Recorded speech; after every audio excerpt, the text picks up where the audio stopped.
So this is my next video.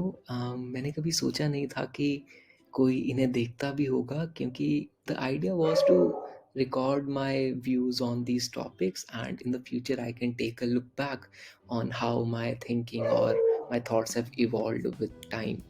So that was the idea, and in case someone goes through that video and drops a comment, then I can have a discussion with them about spirituality or self-realization or philosophy, because they would be also very dedicated into these topics. Otherwise, who watches these long videos? So that was the idea. But जब last video बनाई तो actually people were viewing that, and they shared that it was a good to watch video and they enjoyed spending 5-4 minutes on that. So I felt that's a good thing. So this video I was planning to make it on destiny, that how destiny works and how much we control in life and how much happens on God's will or as per the nature. But I was not focused enough to talk about them and deep dive into those thoughts. So I thought, why not just remember God's name, Hari नाम भज लें थोड़ा सा, और उससे focus आ जाएगा, उससे थोड़ी सी पीसफुलनेस आ जाएगी. तो दैट वाज द आइडिया. फिर मैंने सोचा कि अकेले करने से क्या फ़ायदा है, कि अगर लोग वीडियो देखती हैं तो हरि नाम भी साथ ही में कर लें तो ज़्यादा अच्छा रहेगा. तो हम अगले 2-4-5 मिनट तक थोड़ा भगवान का कीर्तन, सुमिरन, भजन, सत्संग कर लेंगे, और that is what we are going to do. तो कीर्तन मतलब भगवान की कीर्ति गाना, भजन मतलब भाव जागृत करना खुद में या लोगों में, और सत्संग का मतलब सत्य का साथ कर लेना, और सुमिरन का मतलब भगवान को याद कर लेना. वैसे बहुत गहरे शब्द हैं ये, पर मोटे तौर पे इनका यही अर्थ होता है.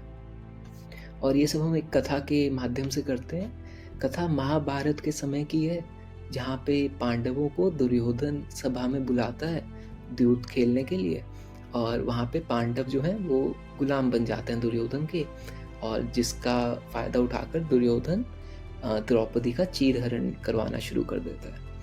Now this doesn't looks very relevant according to current time, कि आजकल तो ऐसा नहीं हो सकता, बट दिस इज़. और बहुत लोग ये भी कहते हैं कि पांडवों ने ऐसा कैसे होने दिया, या सभा में लोगों ने ऐसा कैसे होने दिया. ये तो बहुत ही कॉमन सेंस की बात है, पर ये इतना अनरिलेटेबल टॉपिक है नहीं.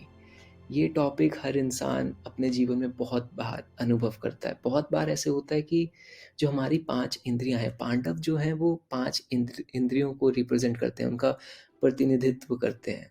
और जब हमारी 5 इंद्रियाँ 100 विकारों की गुलाम हो जाती हैं, उनके वश में हो जाती हैं, तो जो दुर्योधन की साइड है वो 100 विकारों को रिप्रेज़ेंट करती हैं.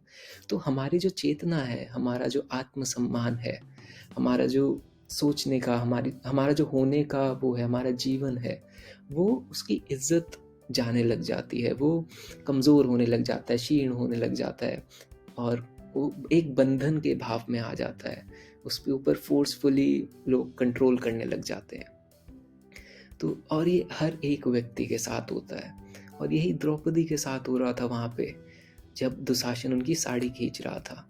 और द्रौपदी, अब हम भजन के माध्यम से कहते हैं कि द्रौपदी ने क्या कहा होगा.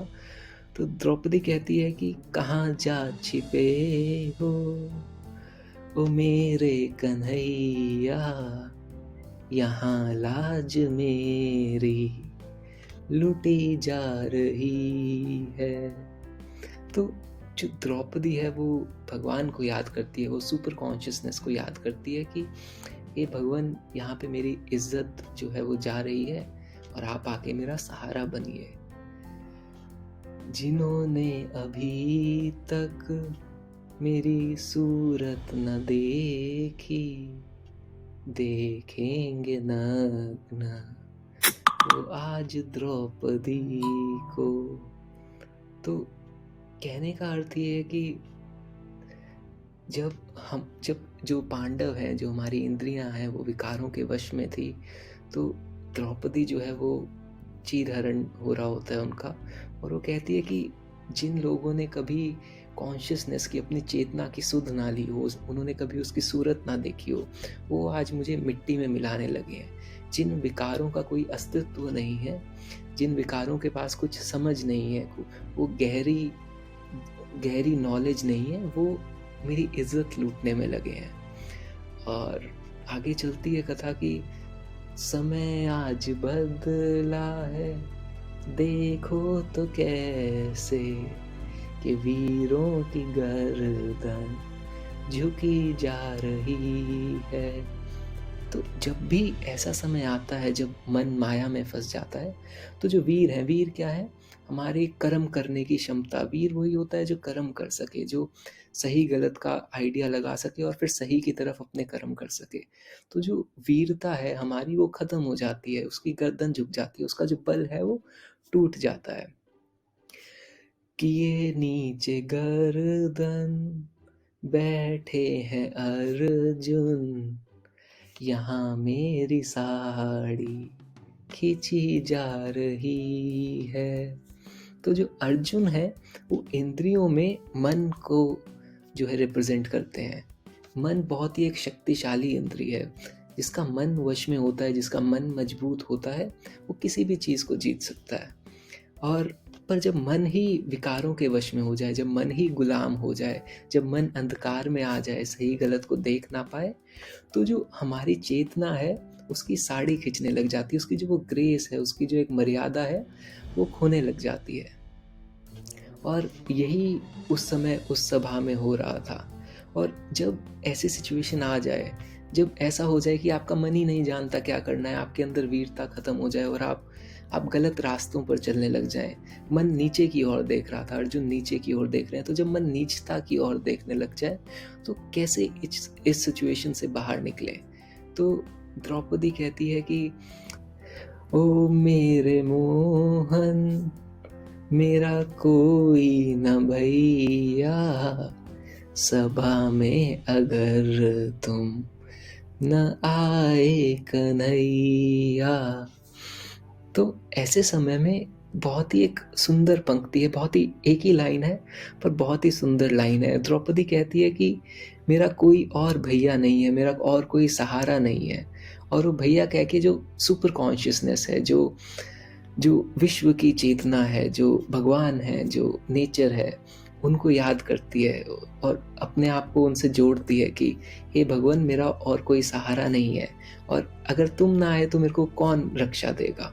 और इस एक पंक्ति में वो समर्पण है, वो विश्वास है, वो भाव है जो ईश्वर प्राप्ति के लिए बहुत ज़रूरी है, जिसमें आप सभी से जो है अपना नाता तोड़ देते हैं और उस ईश्वर के साथ अपनी चेतना का नाता जोड़ देते हैं।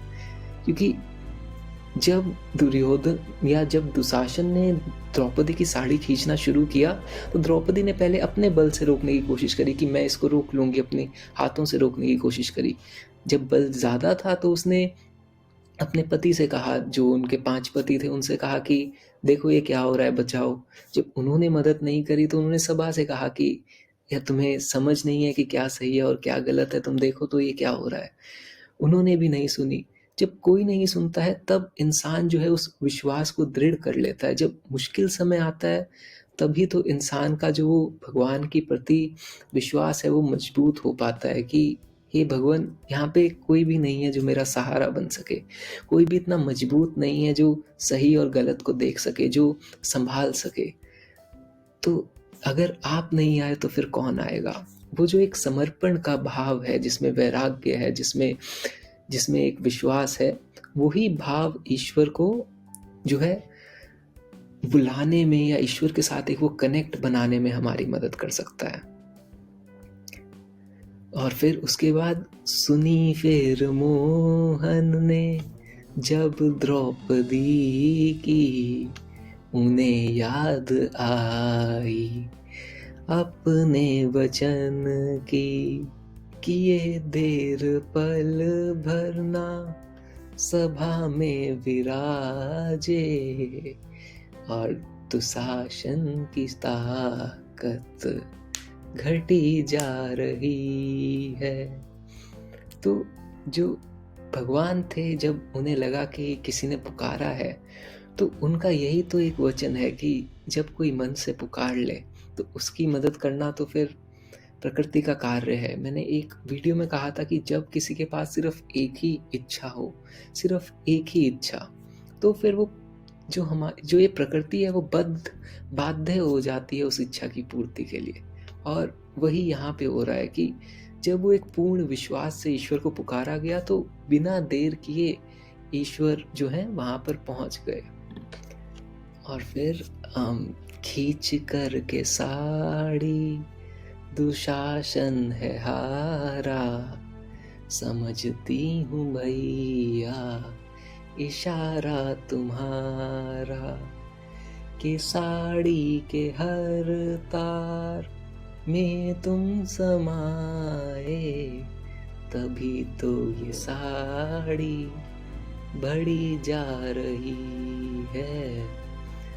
तो कहते हैं कि दुशासन जब साड़ी खींच रहा था तो खींचते खींचते वो साड़ी बढ़ने लगी और वो बेहोश होके गिर गया। और मतलब जब वो खींच ही रहा था तो पहले तो द्रौपदी का जो है मजाक बन रहा था, जो दुर्योधन और उसके भाई थे वो मजाक उड़ा रहे थे कि देखो ये अपनी रक्षा भी नहीं कर पा रहे, देखो क्या हो रहा है।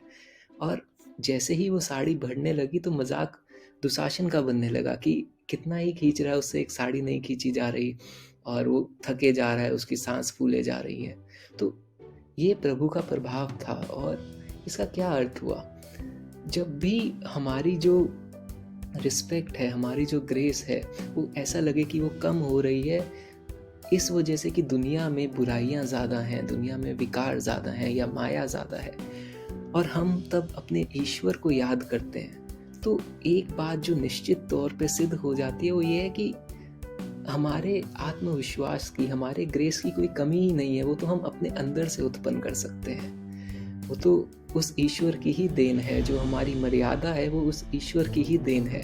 और फिर कोई कितना ही खींच ले, कोई कितना ही जोर लगा ले, कोई कितना ही प्रभाव डाल ले, पर वो उसको हानि नहीं पहुंचा सकता है, वो उसको खींच नहीं सकता है, वो उसको नग्न नहीं कर सकता है।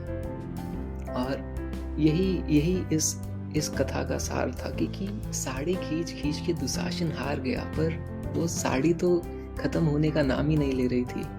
तो जब भी ऐसी सिचुएशन आए, जब भी मन विचलित हो जाए, जब भी लगे कि हम गलत रास्ते की ओर जा रहे हैं, जब भी लगे कि जो हमारी इंद्रियां हैं, जो हमारा मन है वो माया में फंसता जा रहा है, तो एक ही आवाज़ लगानी होती है। और वो आवाज़ बस इतनी सी होती है कि कहाँ जा छिपे हो ओ मेरे कन्हैया, यहाँ लाज मेरी लुटी जा रही है।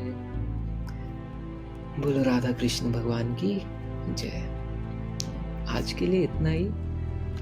बहुत ही एक सुंदर भाव जागृत करती है ये कथा, और जो आत्म साक्षात्कार है वो इतना ही है कि आप सही भाव को पहचान सकें, सही गलत को पहचान सकें, और फिर उस भाव में आप सिद्ध हो सके।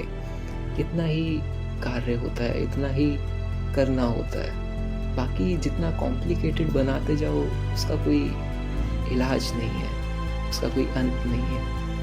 तो फिर मिलते हैं अगली वीडियो में।